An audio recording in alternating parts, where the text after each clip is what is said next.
As the NFL continues to wrestle with the fallout from a series of well-publicized domestic violence incidents, one of the league's biggest stars has written a pretty incredible essay taking it head-on.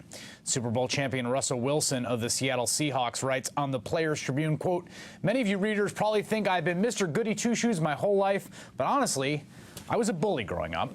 In elementary and middle school, I threw kids against the wall, I rubbed their heads in dirt at recess, I bit them, I even knocked teeth out."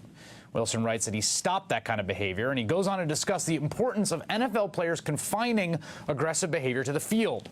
Wilson has also launched the Why Not You Foundation. Its first initiative is Path to Peace. The Why Not You Foundation's first initiative is to help prevent domestic violence and bring resources for those in need. This is my promise to do my part. I pass the peace to my friends Derek Jeter and Justin Timberlake. Derek, Justin, why not you pass the peace? Joining me now is Russell Wilson. He's quarterback for the Seattle Seahawks. Russell, thanks for joining me. Why did you decide to write this piece? Well, you know, I had the opportunity to get with Derek Jeter and his new website, Players Tribune.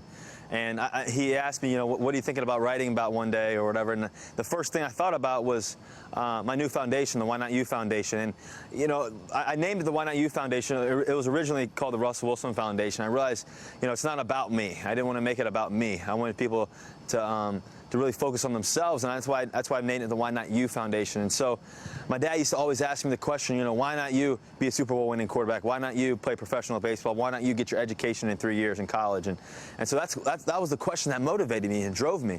And so I was flying down to California on my bye week, and I was thinking about what can I do with the Why Not You Foundation for its first initiative. And I thought about all the things going on, not just in the National Football League, but across the United States, across the world. And domestic violence is a prevalent issue, and so I figured a way to, you know, I had to think of something, and what I thought of was, okay, I throw a football for a living, what can I do? And I thought about peace and love and respect, and that's why I came up with Why Not You Pass the Peace, and that's the hashtag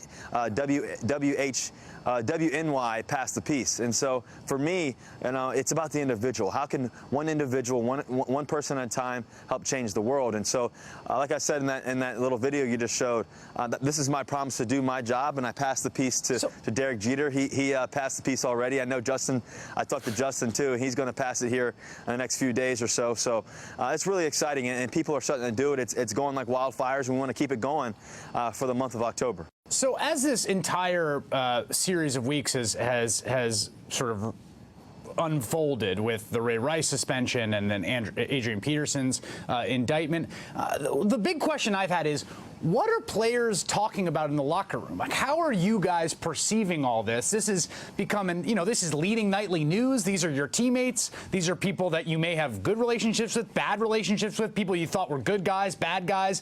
What has that conversation inside the locker room, without obviously, you know, disclosing names, like, what has that conversation been like?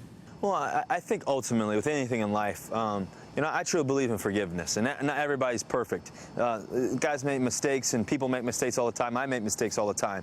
And so, but the Why Not You Foundation Pass the Peace initiative is not about necessarily what people did, but how can we move forward? How can we focus on the now and moving forward? And that's the focus.